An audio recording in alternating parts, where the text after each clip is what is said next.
Hello, good morning Aditya. Hello.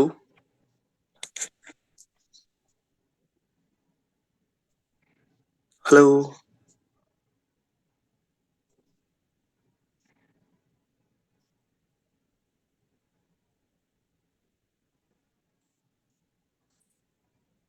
Hello.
बाकी लोगों ने ज्वाइन नहीं किया अभी।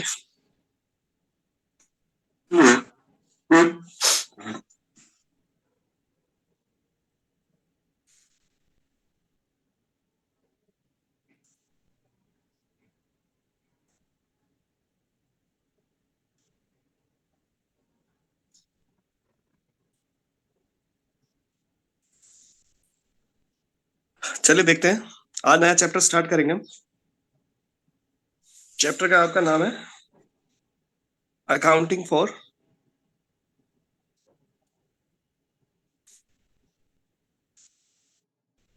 नॉट फॉर प्रॉफिट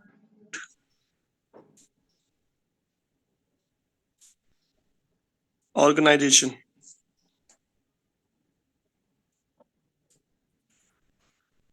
नया चैप्टर आपका स्टार्ट होने जा रहा है आज।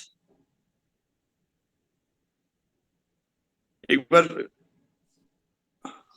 ठीक है। आदित्य ने वीडियो म्यूट कर रखा है। आदित्य, टॉपिक वही चलेंगे और आज उसके भी फॉर्म आ गए हैं आपके एएसओ के असिस्टेंट स्टैटिस्टिकल ऑफिसर के भी फॉर्म आ चुके हैं। अगर आप इसके भी इच्छुक है तैयारी करने के तो कर लीजिए। अच्छी पोस्ट है, पहले 100 ग्रेड पे है उसमें। कई कई पोस्टों में 2800 भी हैं। 221 के करीबन पोस्ट हैं। आप हैं इसमें एलिजिबल? हेलो। सर क्या है सर एलिजिबिलिटी क्या है उसकी? आवाज नहीं आ रही क्या? नहीं सर आ रही है सर। एलिजिबिलिटी क्या है सर? आ रही है ना? आज हाँ इसके एलिजिबिलिटी क्या है?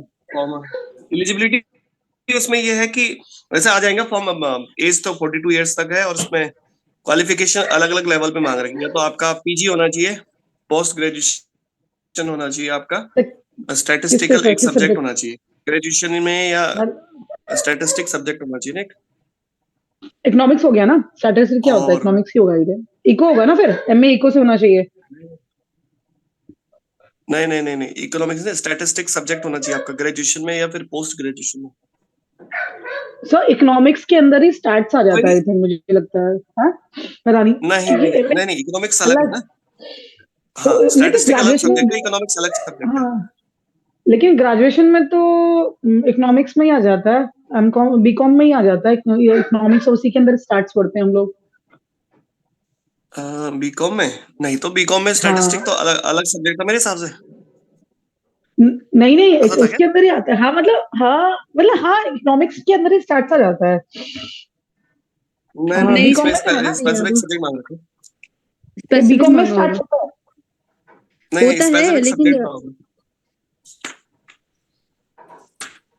चले कोई नहीं, देख लेते हैं। अभी तो नोटिफिकेशन आज, पहले इसका एडवर्टीजमेंट आएगा आज ना, फिर कल डिस्कस करेंगे उसको। अच्छा क्लास में देखेंगे ठीक फिर है हम सर। ना। पहले आज आप खुद पढ़ लीजिएगा, फिर मैं भी बता दूंगा इसमें क्या क्या एलिजिबिलिटी है। और कुछ पोस्ट मोस्टली पोस्ट है ओ लेवल वगैरह, किसी ने कर रखा है यहाँ पे ओ लेवल? नहीं सर। अच्छा अच्छा, हाँ नहीं ओ लेवल उसका वाली पोस्टें भी है। अंजू अंजू का है, अंजू का। नहीं उनका ट्रिपल सी है दीदी का। अच्छा ट्रिपल सी उनका उसका, अच्छा। हाँ हाँ, तो ये है। और पोस्ट ग्रेजुएशन वाली कुछ पोस्टें हैं, अलग अलग पोस्टें दे रखी उसमें ना, वेराइटीज। देख लेंगे उसकी नोटिफिकेशन, पढ़ लेंगे उसको, समझ लेंगे। और जून में उसका पेपर बोल रखा, अभी प्रस्तावित है। जून तो बोल रहे हैं, जून जुलाई हो जाएगा। तो अच्छा मौका अगर आप करना चाहते हैं, जब तक अकाउंट्स के फॉर्म भी आता है, क्योंकि सिलेबस तो सिमिलर ही है आपका। इकोनॉमिक्स उसमें मेरे ख्याल से सिलेबस में इकोनॉमिक्स आएगा और स्टैटिस्टिक आएगा। तो एक ट्राई दे सकते हैं आप, 2 घंटे तो पढ़ ही सकते हैं, 2-3 घंटे उसके लिए, है ना, जब तक अभी अकाउंट्स के फॉर्म नहीं आते तो। मेरे हिसाब से तो आपको तैयारी करनी चाहिए। चलिए ठीक है, नया चैप्टर स्टार्ट कर रहे हैं आज। चैप्टर का नाम है आपका फाइनेंशियल स्टेटमेंट या accounting for not for profit organisation. ठीक है, accounting for not for profit organisation क्या होती है? मीनिंग देखिए, लिखिए, meaning of not for profit organisation.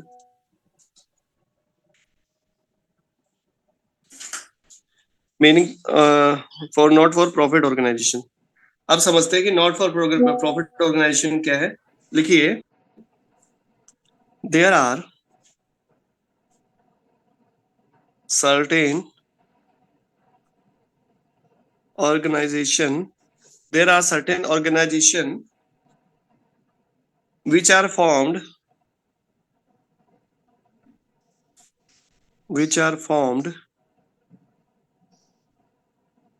not to earn profit, not to earn profit, but to render services,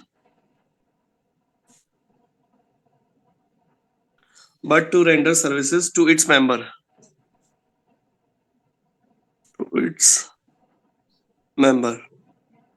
and to the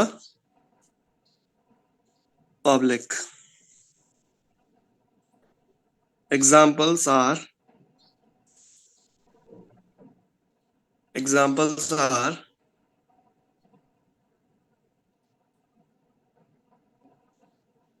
देखिए, examples are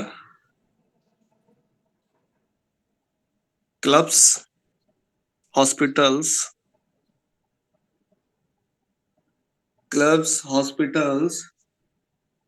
libraries,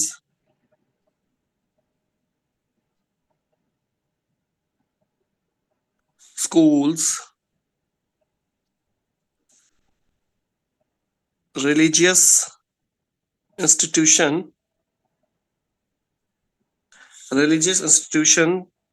charitable institution,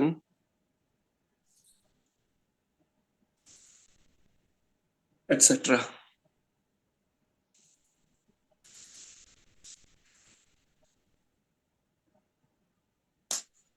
etc. ये सब आपकी क्या होती है? नॉन प्रॉफिट ऑर्गेनाइजेशन होती है। नोट करिए इसको।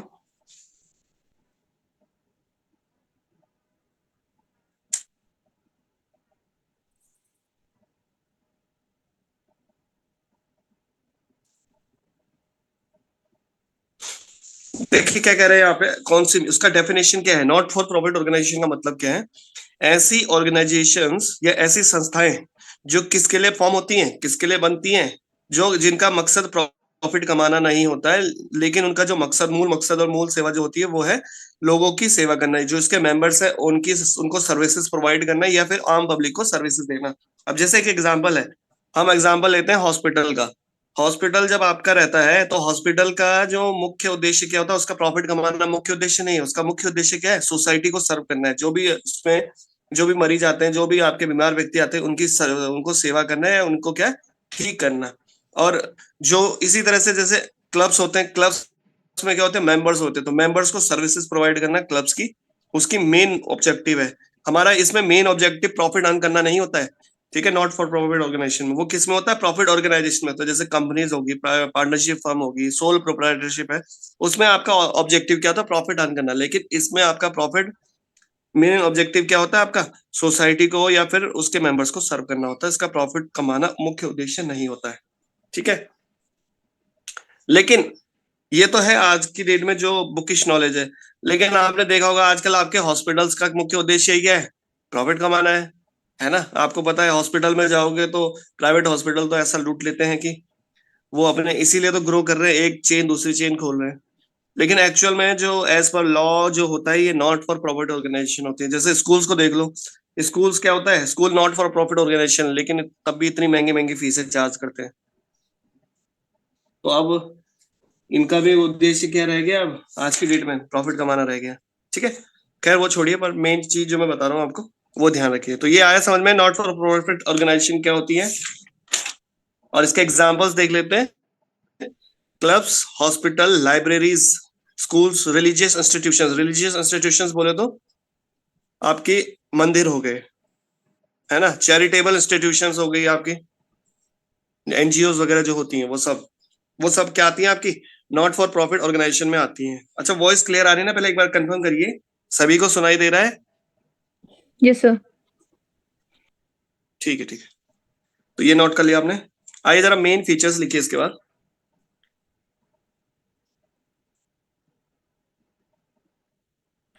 Main features of not for profit organisation. Main features कह लीजिए या कैरेक्टरिस्टिक कह लीजिए, ठीक है। इसके क्या क्या है? पहला फीचर है, इसका मुख्य उद्देश्य क्या है? Main aim is service. Organisation ये सेटअप ही किसके लिए होती है? लोगों को हेल्थ की फैसिलिटी प्रोवाइड करना, एजुकेशन फैसिलिटी प्रोवाइड करना, लोगों की देखभाल के लिए, एंटरटेनमेंट के लिए। तो मेन उद्देश्य क्या है? लोगों को सर्व करना है, इनका प्रॉफिट अर्न करना नहीं है मेन ऑब्जेक्टिव। दूसरा क्या है? Separate entity.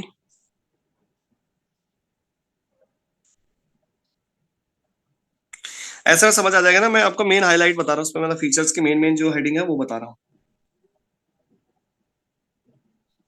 ठीक है, सेपरेट एंटिटी।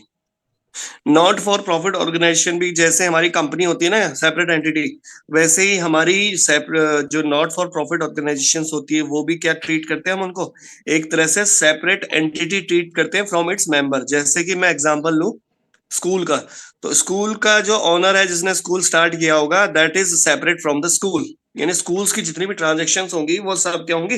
एज अ मतलब पर्सन या एज आर्टिफिशियल पर्सन ट्रीट होती है, जैसे कंपनी होती थी, है ना। कंपनी में करते थे, सेपरेट एंटिटी कॉन्सेप्ट लागू होता था, यहाँ पे भी उसी तरह से कॉन्सेप्ट लागू होता है। तीसरा है मैनेज्ड बाय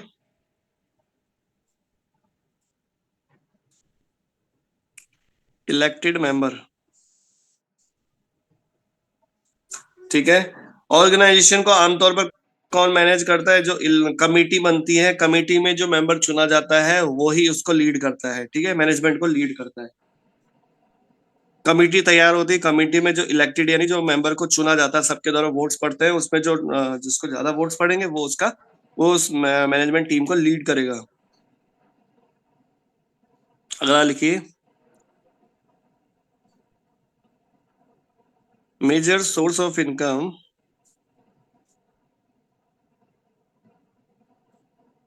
इज, लिखिए, सब्सक्रिप्शन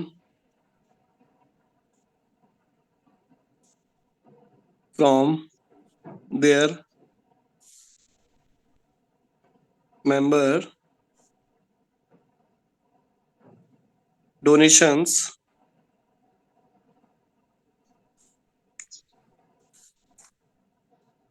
फाइनेंशियल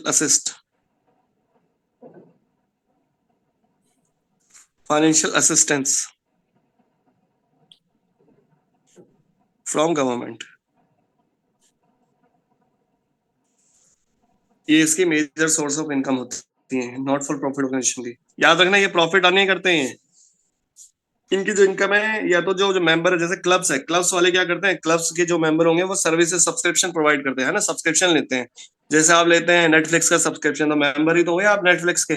तो इसी तरह से आपकी जो क्लब्स होते हैं वो क्या करते हैं, आप जो मेंबर होते हैं, मेंबर सब्सक्रिप्शन लेते हैं क्लब्स का, वो उनकी मेजर सोर्स ऑफ इनकम हुई। डोनेशन, आपने डोनेशन दिया है, किसी हॉस्पिटल में दिया है, या फिर आपने किसी भी स्कूल में दिया है। लेकिन आज के डेट में तो आप देखो, आजकल क्या है, वो प्रॉफिट ऑर्गेनाइजेशन बन चुकी है, स्कूल भी क्या बन चुकी है, कंपनियां बन चुकी है, नॉट फॉर प्रॉफिट ऑर्गेनाइजेशन नहीं है। लेकिन अगर कोई not for profit organisation school होंगे तो वहां पे डोनेशन वगैरह मिलती है। जैसे इसका क्या हो गया एग्जाम्पल, जैसे फाइनेंशियल असिस्टेंस फ्रॉम गवर्नमेंट, तो इसका मेन एग्जांपल जैसे गवर्नमेंट स्कूल्स होते हैं, गवर्नमेंट हॉस्पिटल्स हो गए, तो वो इसका एग्जांपल है। क्योंकि वहां पे क्या होता है, उनका उद्देश्य प्रॉफिट कमाना नहीं है, वहां पे क्या है, इनकी इनकम का सोर्स या तो किसी पर्सन ने डोनेशन दे दी, या सब्सक्रिप्शन, या फिर गवर्नमेंट के द्वारा जो ग्रांट आती है, कोई भी पैसा आता है मद से, ये इसकी सोर्स ऑफ इनकम होगी। नेक्स्ट देखिए, plus not distributed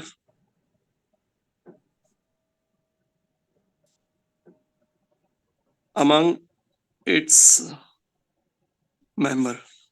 surplus not distributed among its member यानी क्या होता है, इस साल का जो सरप्लस होगा, अगर सरप्लस का मतलब क्या होता है, कोई बताएगा मुझे सरप्लस कैसे निकलता है, हाउ टू कैलकुलेट सरप्लस,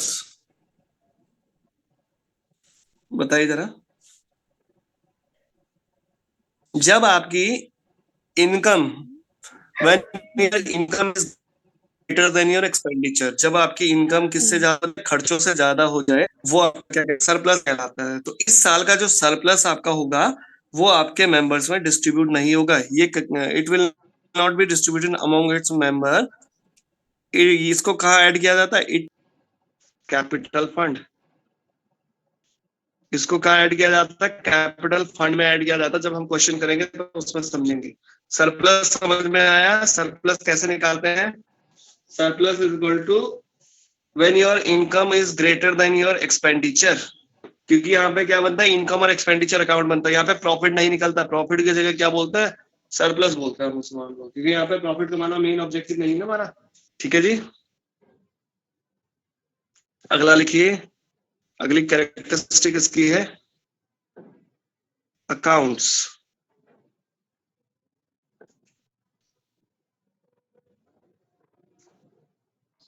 ठीक है, यहाँ पे भी these organisation also have to maintain proper accounts to meet legal requirement.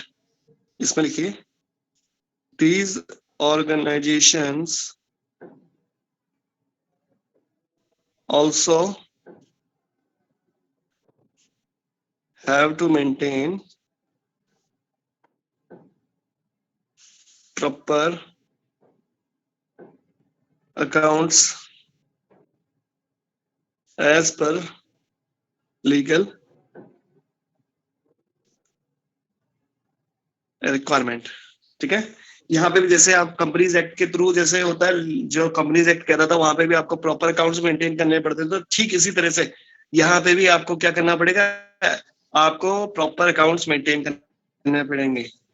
अगला लिखिए, कौन से वो खाते हैं वो समझ लेते हैं, फॉर्म्स ऑफ अकाउंट्स। कौन कौन से खाते हैं जो आपको at the end of the period maintain करने पड़ते हैं। देखिए इसमें financial statement,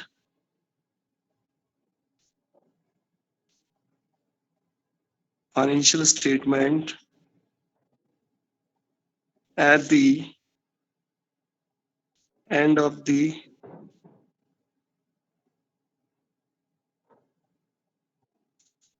accounting period, bracket में कर दीजिए, usually a financial year, usually a financial year in the form of, क्या क्या बनाते हैं इसमें, खाता in the form of receipt and payment account, comma income and expenditure account and balance sheet। और क्या बनती है? Balance sheet.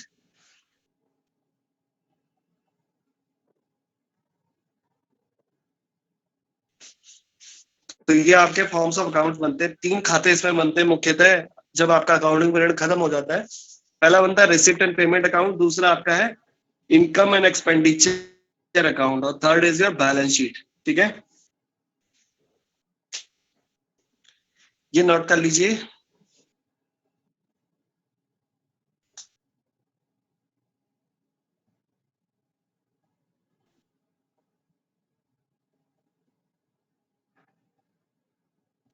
नोट कर लेंगे तो बता दीजिए ना।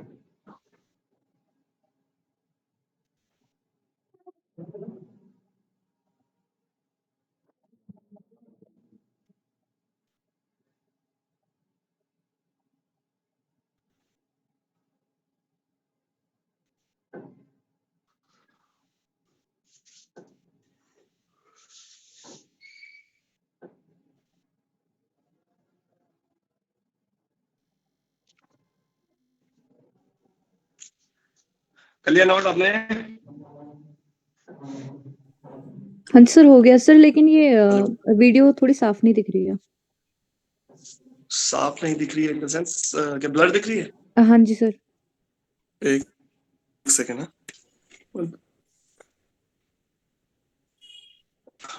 अब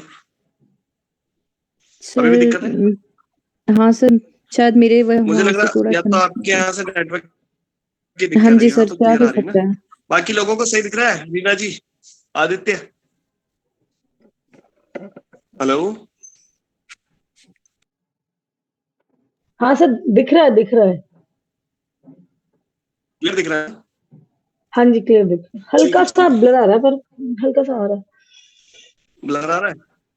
हल्का सा। अब देखिए एक सेकेंड है।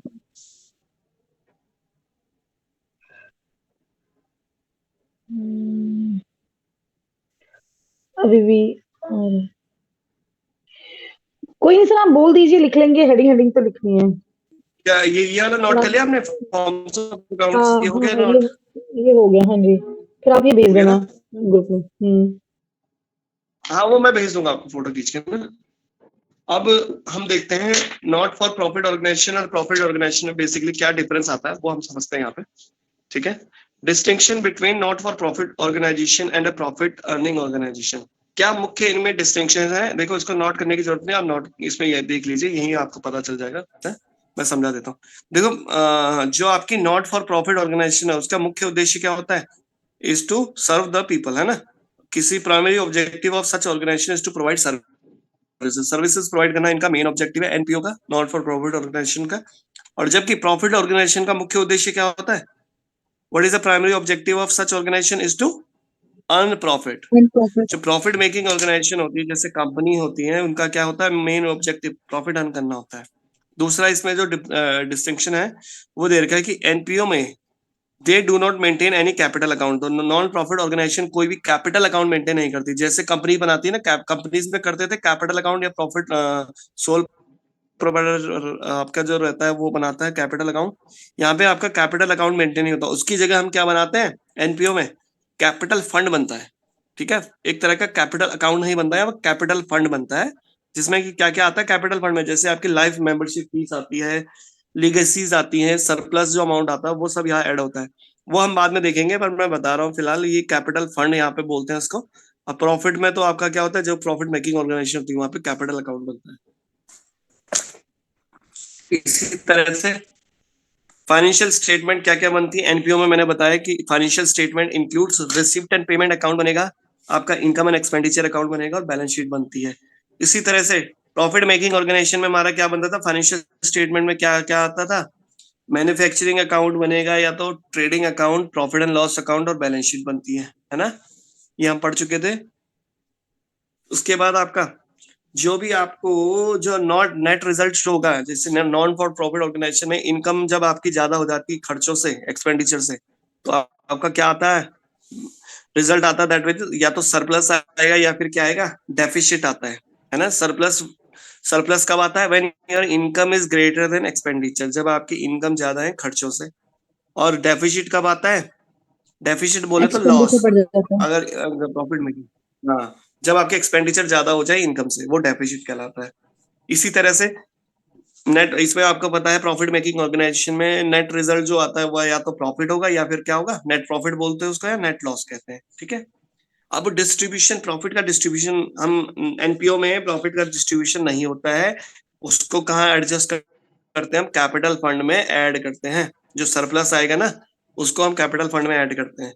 लेकिन एंड प्रॉफिट मेकिंग ऑर्गेनाइजेशन में क्या होता है, it is distributed among it's owners, ठीक है। जो प्रॉफिट होता है उसको कहाँ डिस्ट्रीब्यूट किया जाता है, ओनर्स के बीच में डिस्ट्रीब्यूट किया जाता है कंपनी में। यहां तक समझ में आया ये बेसिक डिफरेंस इसका? नोट डाउन तो नहीं करना है क्योंकि ये तो सेम ही है, इसमें कोई ज्यादा डिफरेंस नहीं, आप कर चुके हैं। No sir. Profit making organisation आपको पता है, ठीक है। अब आगे लिखिए फाइनेंशियल स्टेटमेंट ऑफ एनपीओ। अब फाइनेंशियल स्टेटमेंट को जरा समझेंगे।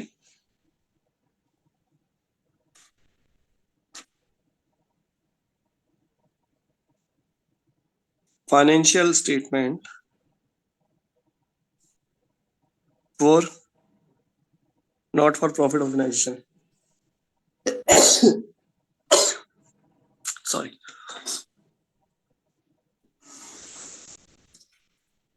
Financial statement of NPO not for profit organisation का फाइनेंशियल स्टेटमेंट देख लेते हैं क्या क्या बनते हैं यहाँ पे।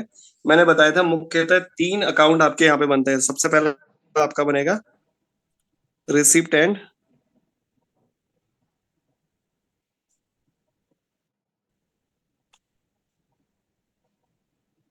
Payment account, second is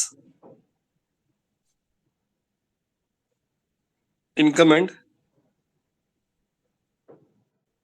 expenditure account, और थर्ड इज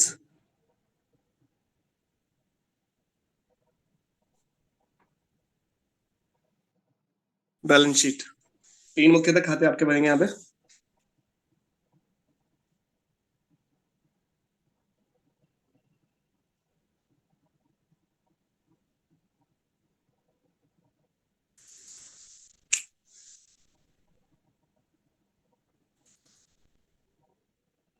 इसे नोट करिए।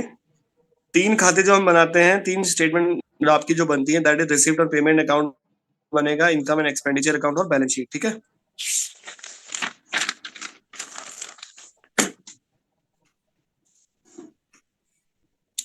अब सबसे पहला हम जो हमारा जो अकाउंट है दैट इज रिसिप्ट एंड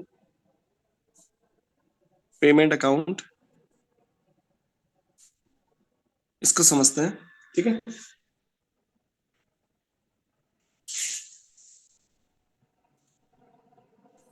देखिए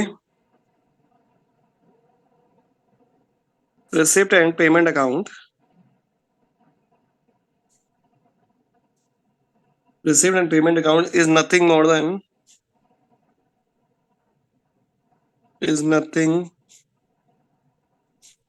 than a summary of cash book,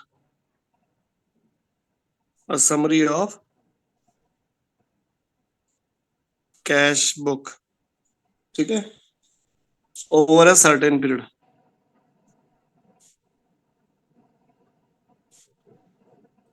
over a certain period।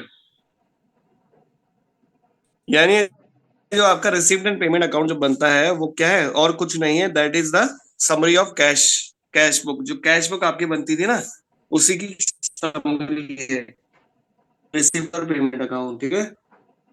इसके फीचर्स देख लेते हैं। Features of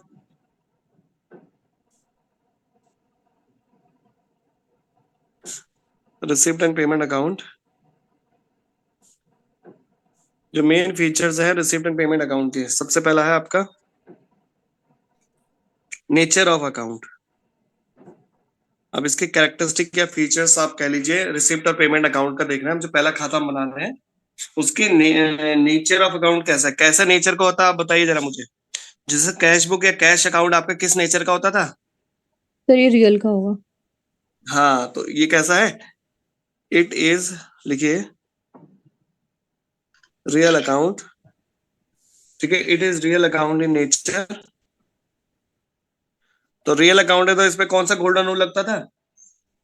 debit debit what comes in, credit What comes in credit debit what what comes goes इन और out. Credit what goes out. ठीक है, तो real account in nature है ये हमारा, इसका नेचर हमें पता चल गया है।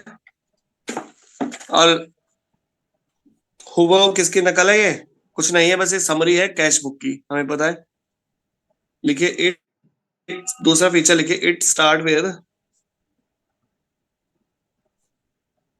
Opening balance of cash in hand and at bank. यानी ये इसका ओपनिंग बैलेंस किससे स्टार्ट होता है? जैसे हमारा कैश बुक होता था ना, opening balance of cash in hand या cash at bank, balance BD balance CD जो कहते हैं ना। बैलेंस बीडी आपका अगर कैश वाला बना रहे हैं तो कैश इन हैंड आएगा, और बैंक वाला बना रहे हैं कॉलम तो क्या आएगा? कैश एट बैंक आएगा। तो ओपनिंग बैलेंसेस हम दिखाते हैं इसमें। तीसरा फीचर इसका है all cash receipt shown in the debit side. आपका पता है कैश बुक की तरह है, all receipts are shown in debit side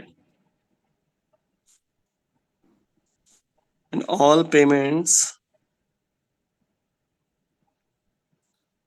इसमें कैश रिसिप्ट लिख दीजिए, all cash receipt and all cash payments.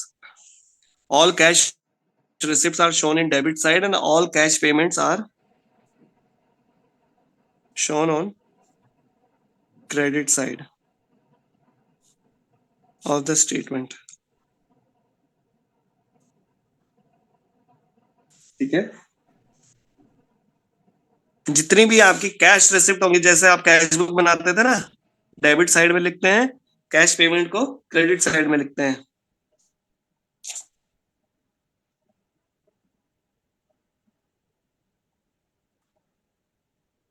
ठीक है, चौथा लिखिए, क्लोजिंग बैलेंसेस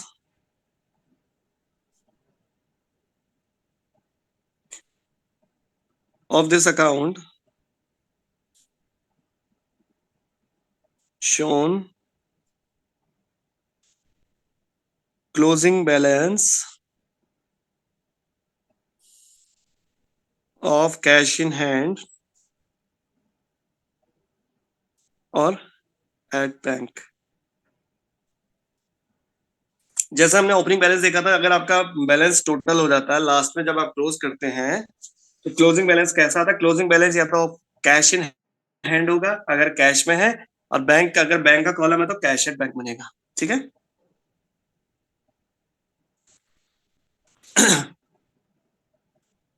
अगला है non cash items are not recorded in this account. ठीक है, जितने भी नॉन कैश आइटम है उनको यहाँ पे रिकॉर्ड नहीं किया जाएगा, जैसे हमारी कैश बुक बनती थी। यानी क्रेडिट नेचर की आइटम्स या डेफर्ड आउटस्टैंडिंग या एडवांस, ये सब आइटम्स को यहाँ पे रिकॉर्ड नहीं किया जाता है ना।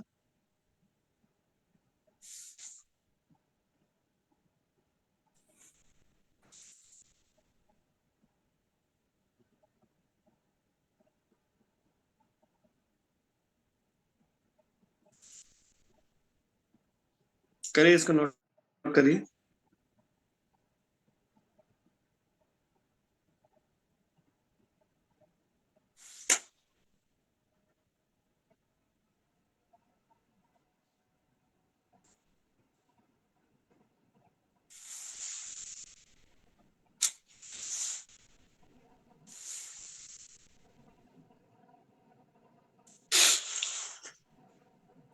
ये हमने देखा रिसिप्ट एंड पेमेंट अकाउंट। ठीक है, रिसिप्ट एंड पेमेंट अकाउंट हुबहू किसकी नकल है? कैश बुक की नकल है। अब अगला बनाते हैं,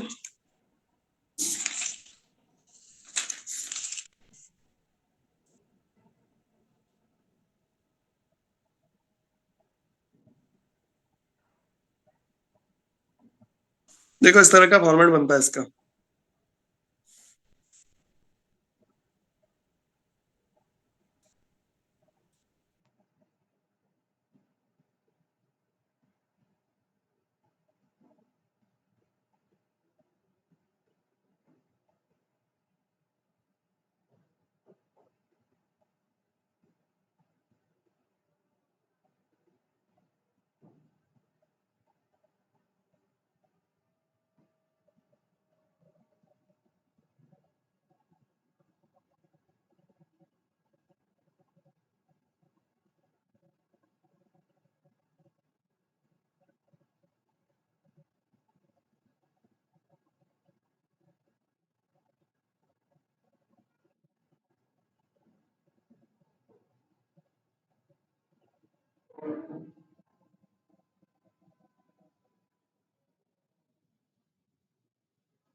अमाउंट, डेट, पेमेंट्स, अमाउंट, है ना, जैसे कैश बुक बनती थी उसी तरह से आपका क्या बनता है, रिसिप्ट ऑफ पेमेंट अकाउंट भी बनता है।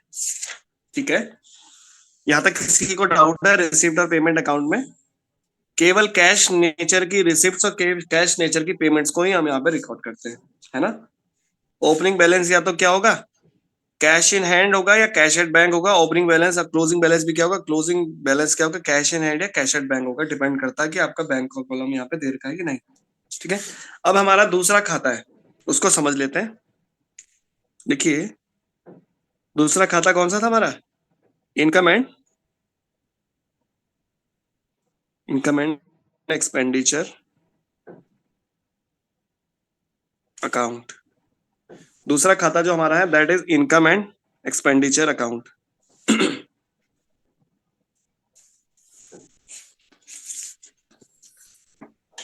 अब देखो ये किसकी तरह है, कोई बताएगा मुझे ये किसकी तरह रिजेंबल करता है? जैसे हमारा ऊपर रिसिप्ट और पेमेंट अकाउंट हमने बताया कैश बुक की तरह है, इसी तरह से जो इनकम एंड एक्सपेंडिचर अकाउंट है it is just like the profit and loss account. सिर्फ जैसे P&L की कंपनीज तरह क्या होता बनाती है। थी, प्रॉफिट, हाँ, प्रॉफिट एंड लॉस अकाउंट बनाती थी, उसी तरह से ये भी सिमिलर है प्रॉफिट, आपका प्रॉफिट एंड लॉस अकाउंट की तरह। ठीक है, लिखिए इसमें इट इज सिमिलर टू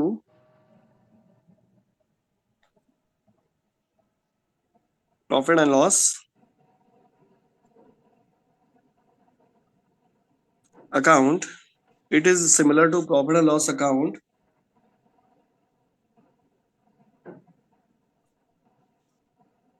ठीक है, फुल स्टॉप। इसमें बताइए nature of this account is, इसका क्या नेचर होता था, जैसे प्रॉफिट एंड लॉस अकाउंट का क्या नेचर होता था, nominal. Nominal. Nature of this account is nominal. ठीक है, नॉमिनल नेचर का है। नॉमिनल नेचर का है तो कौन सा गोल्डन रूल लगता था, all expenditures losses are debit and all income and gains are credit. ठीक है, तो ये है हमारा इनकम एंड एक्सपेंडिचर अकाउंट, बिल्कुल सिमिलर है प्रॉफिट एंड लॉस अकाउंट की तरह। इसका नेचर क्या है, नॉमिनल इन नेचर है। अब इसके कुछ फीचर्स देख लेते हैं, उसी में हम इसको कवर कर लेंगे। ठीक है, features of income and expenditure account. क्या क्या मुख्य इसके जो फीचर्स हैं इनकम और एक्सपेंडिचर अकाउंट के, वो हम देखेंगे यहाँ पे। सबसे पहला हमने बताया इसका nature of account. Nature of account कैसा है, it is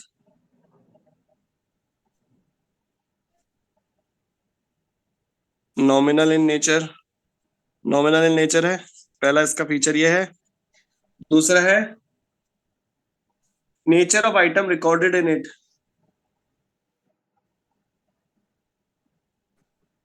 nature of item recorded, इसमें लिखिए only items of revenue nature, only items of revenue nature are recorded in it. Revenue nature को कर दीजिए हाईलाइट, ठीक है। Only item of revenue nature are recorded in it, full stop. All items of, आगे लिखना है, all items of capital nature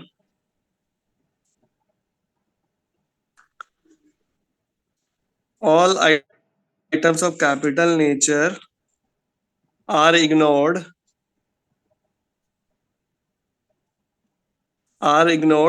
while preparing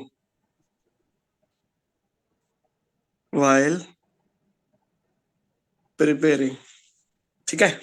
यानी जो हमारा नेचर इसका क्या कहता है, कैसी आइटम्स को रिकॉर्ड करेंगे हम इनकम एंड एक्सपेंडिचर अकाउंट में, ऐसी आइटम जो किस नेचर की हो, रेवेन्यू नेचर की हो। कैपिटल नेचर की आइटम्स को हम यहाँ पे रिकॉर्ड नहीं करेंगे, इनको क्या किया जाएगा, इग्नोर किया जाएगा कैपिटल नेचर की आइटम्स को, ठीक है। अब रेवेन्यू और कैपिटल में डिफरेंस आपको पता है, हम चैप्टर पढ़ चुके हैं, रेवेन्यू और कैपिटल वाला चैप्टर आप पढ़ चुके हैं ना। क्या होता है रेवेन्यू नेचर का और कैपिटल नेचर में क्या डिफरेंस होता है? सर रेवेन्यू रिकरिंग हो जाएगा और कैपिटल नॉन रिकरिंग होता है नेचर का। बिल्कुल ठीक है। रेवेन्यू कैसा नेचर का है, रेकरिंग नेचर का एक्सपेंडिचर आपका होगा, ठीक है, या रेवेन्यू नेचर की इनकम होंगी। और जो कैपिटल नेचर की आपकी जो होती है वो once in a life time या तो खर्चा आपका होगा या वंस टाइम आपको जो रिकॉर्ड, उनको हम यहाँ पे रिकॉर्ड नहीं करेंगे, ठीक है। कैपिटल नेचर के आइटम केवल किसको किया जाएगा, रेवेन्यू नेचर के आइटम्स को ही रिकॉर्ड किया जाता है इनकम और एक्सपेंडिचर अकाउंट। थर्ड है feature number third, that is omission of opening and closing balance of cash. No opening, इसमें लिखिए no opening and closing, no opening and closing balance of cash and bank are recorded in it.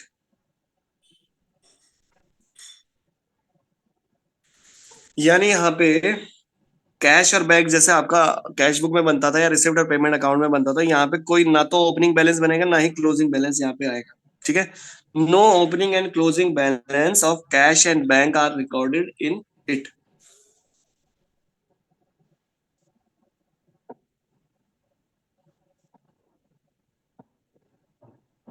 ये note कर लीजिए।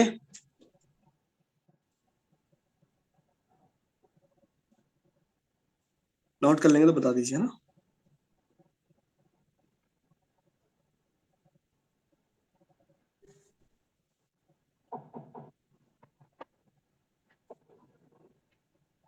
अगला देखिए, चौथा जो feature आपका है इसमें लिखिए एडजस्टमेंट। एडजस्टमेंट, ठीक है। इसमें लिखिए all adjustment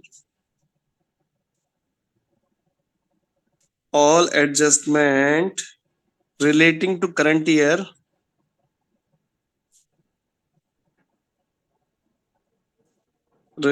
current year all adjustment relating to current year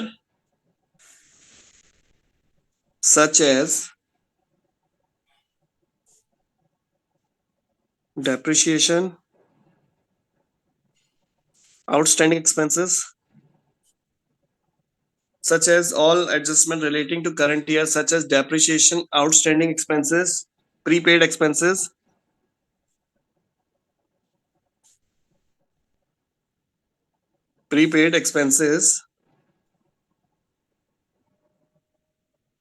earned income, etc. are taken into consideration.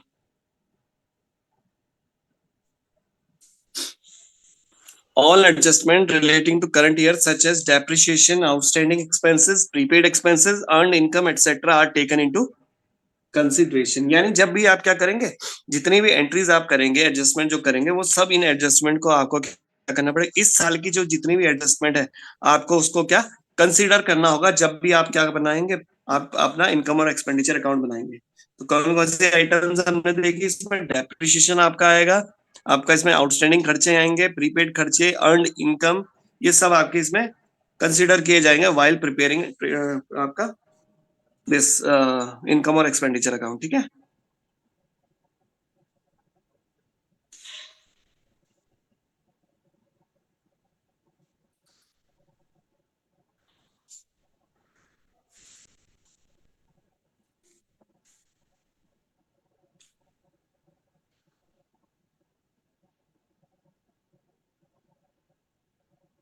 लिखिए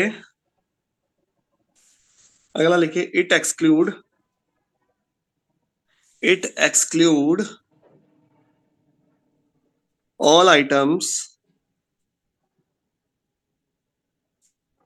all items of income and expenditure. It exclude all items of income and expenditure which do not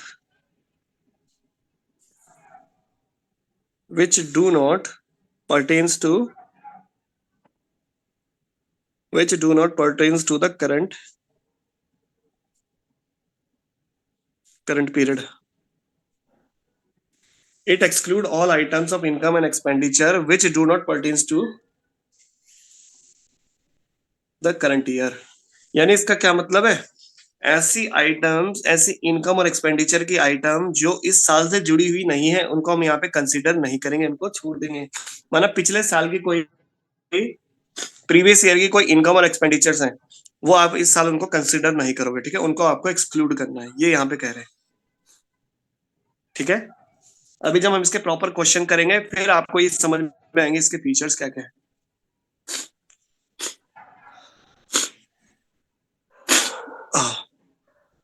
next लिखिए purpose. इसको बनाने का मुख्य उद्देश्य क्या है हमारा? इनकम का, आपका इनकम और एक्सपेंडिचर अकाउंट को main purpose to prepare income and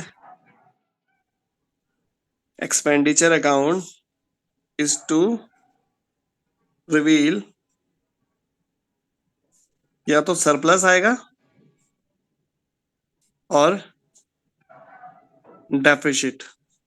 ठीक है, ये आपके मेन ऑब्जेक्टिव होते हैं जब भी आप क्या करते हो इनकम और एक्सपेंडिचर अकाउंट में बनाने का मुख्य उद्देश्य क्या है आपको? या तो आपको क्या निकालना होता है उससे, या तो आप सरप्लस आएगा तो वो निकलेगा और डेफिसिट आएगा तो वो निकालेंगे, है ना। अब यहाँ पे लिखिए स्टार मार्क करके, if your income exceed your expenditure, तो ये होगा आपका सरप्लस, और इफ एक्सपेंडिचर एक्सीड इनकम, ये आपका डेफिसिट कहलाता है।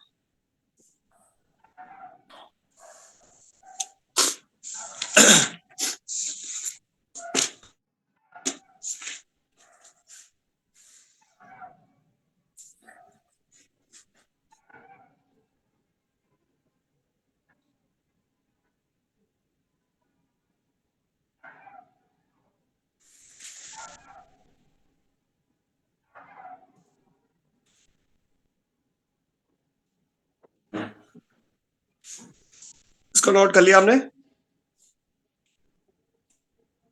Yes sir. चलिए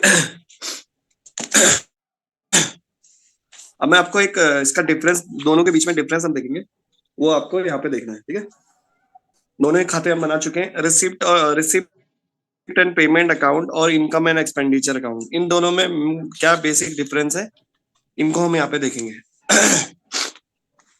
देखो सबसे पहला क्या है, अभी हमने दोनों खाते देखे। ठीक है, दोनों का मैं बता चुका हूँ। रिसिप्ट और पेमेंट अकाउंट बनता है फाइनेंशियल स्टेटमेंट में, और इनकम एंड एक्सपेंडिचर अकाउंट बनता है और बैलेंस शीट बनती है। तो इन दोनों में रिसिप्ट और पेमेंट अकाउंट और इनकम एंड एक्सपेंडिचर अकाउंट में क्या डिफरेंस है वो हम यहाँ पे देखेंगे।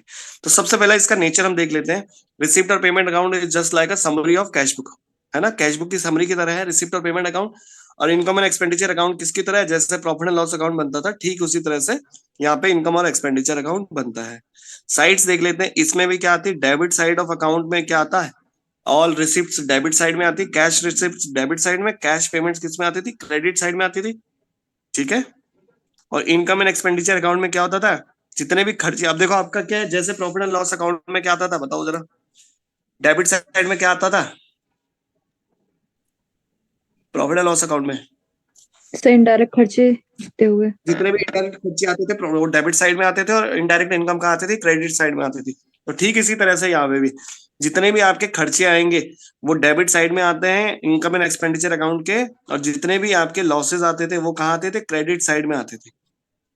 सॉरी, जितने भी आपके जो इनकम और गेन्स है वो कहाँ आती है, क्रेडिट साइड में आती है। ठीक है, type of account, receipt and payment account, real account in nature है। देखो इसको मैं आपको क्या करता हूँ, इसको मैं आपको भेज देता हूँ, ये आप नोट कर लेना है ना। ये आपने नोट करना है, ये आपका होमवर्क है, इसके लिए स्पेस छोड़ दीजिए। रुको मैं क्रोम में डाल देता हूँ।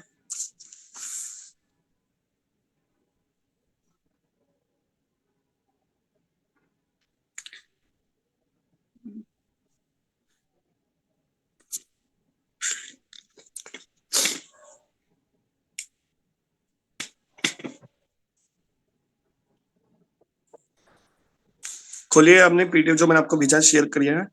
अगर आपको यहाँ पे क्लियर नहीं दिख रहा है तो वहां देख लीजिए। ठीक है जी,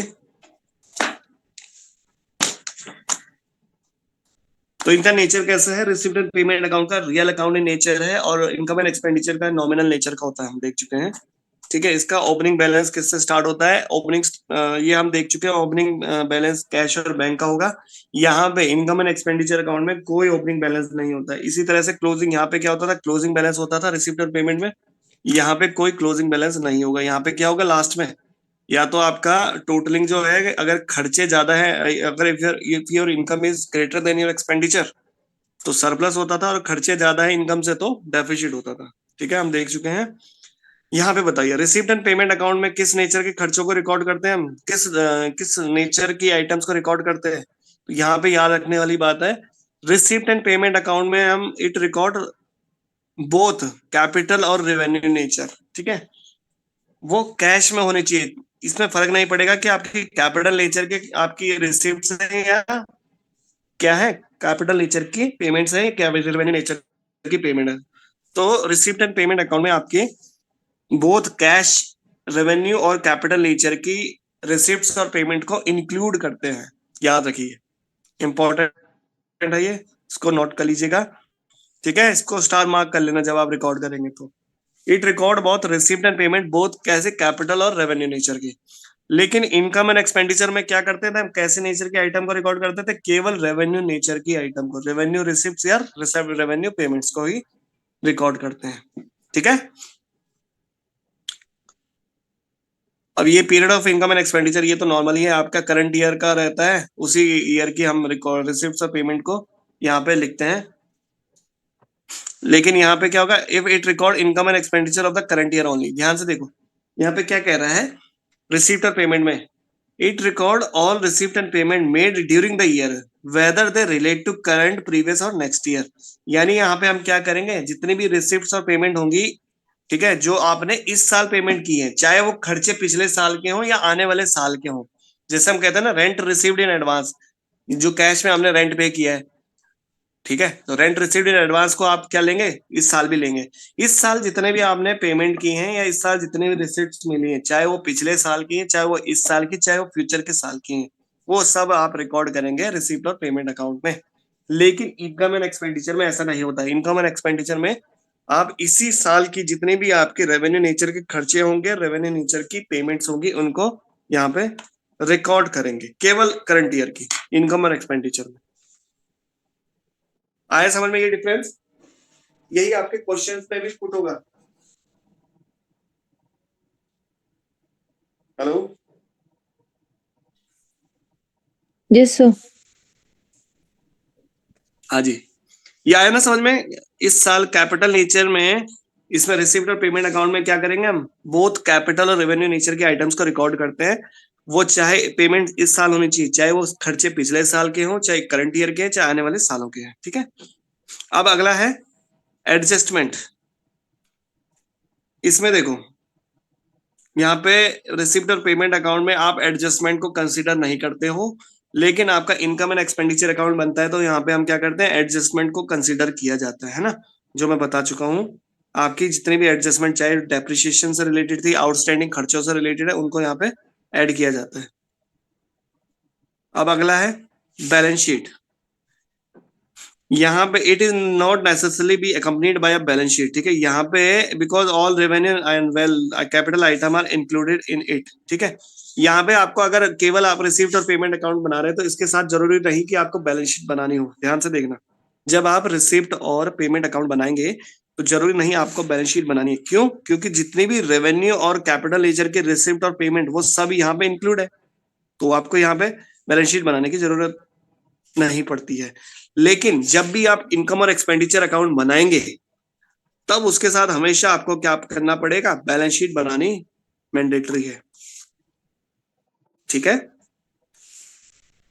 अब ट्रांसफर ऑफ क्लोजिंग बैलेंस, यानी रिसिप्ट और पेमेंट अकाउंट आपने बना दिया, उसका जो बैलेंस है क्लोजिंग बैलेंस, उसको कहां ट्रांसफर करते हो आप? It will be transfer to the next receipt and payment account of the next period. यानी इस साल का जो रिसिप्ट एंड पेमेंट अकाउंट बना आपने क्लोज कर दिया, उसका जो बैलेंस होगा क्लोजिंग बैलेंस, वो क्या बन जाएगा, अगले साल जब आप फिर से रिसिप्ट और पेमेंट अकाउंट बनाएंगे ना, उसका ओपनिंग बैलेंस बन जाएगा। ठीक है, और इसी तरह से आपका जो इनकम और एक्सपेंडिचर अकाउंट है, तो इनकम एंड एक्सपेंडिचर अकाउंट का जो बैलेंस है वो कहाँ ट्रांसफर होता है, कोई बताएगा मुझे? इनकम और एक्सपेंडिचर अकाउंट का जो क्लोजिंग बैलेंस होता है, क्लोजिंग बैलेंस क्या होगा, मेरे को कोई ये बताइए जरा। इनकम एंड एक्सपेंडिचर अकाउंट का क्लोजिंग बैलेंस क्या होता है? क्या बोलते हैं उसको, किस नाम से बोलते हैं? Sir capital fund. नहीं तो इनकम एक्सपेंडिचर अकाउंट का क्लोजिंग बैलेंस क्या होगा, या तो तो सरप्लस होगा या डेफिसिट होगा ना। सरप्लस होगा, डेफिसिट होगा। हाँ, तो वो कहाँ ट्रांसफर होता है, वो ट्रांसफर होता है टू द कैपिटल फंड, है ना। बैलेंस शीट के कैपिटल फंड में अगर सरप्लस है तो वो ऐड होगा, डेफिसिट होगा तो माइनस होगा। इनको नोट कर लीजिए। ठीक है, जो डिफरेंस मैंने आपको दिया था ये आपने नोट करना है। यहां तक आया समझ में? Yes sir. ये बताइए। तो ठीक है, ये जो मैंने अभी आपको शीट दी है, इसको दोनों का डिस्टिंक्शन बिटवीन रिसीव्ड और पेमेंट अकाउंट और इनकम एंड एक्सपेंडिचर अकाउंट, ये आपको नोट करना है, ये आपका होमवर्क है। अब तो इसके बाद आएगा आपका बैलेंस शीट है। ठीक है, इसके बाद सर्टेन आइटम्स है। तो मेरे हिसाब से आज यहाँ तक हमारे लिए इनफ रहेगा। ठीक है, जितना हमने अभी इसका बेसिक थ्योरी पोर्शन पढ़ा है उसको आप देख लीजिएगा एक बार, फिर कल हम आगे चलेंगे, बैलेंस शीट वगैरह करेंगे, कल इसकी इंपॉर्टेंट आइटम्स वगैरह देखेंगे, फिर कल से क्वेश्चन आपके स्टार्ट हो जाएंगे। ठीक है, यहाँ तक किसी को कुछ डाउट है किसी रिसिप्ट और पेमेंट अकाउंट में, या जो भी हमने इसके नेचर्स वगैरह जो बताए आपको, कोई डाउट है तो पूछिए।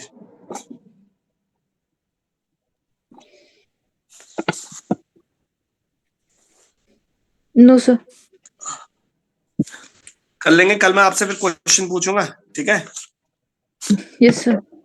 हाँ, तो जो भी हमने किया है इसको कर लीजिएगा एक बार, फिर कल हम इसके क्वेश्चन वगैरह देखेंगे। ठीक है, चलिए ठीक है, फिर आई थिंक इनफ है आज के लिए।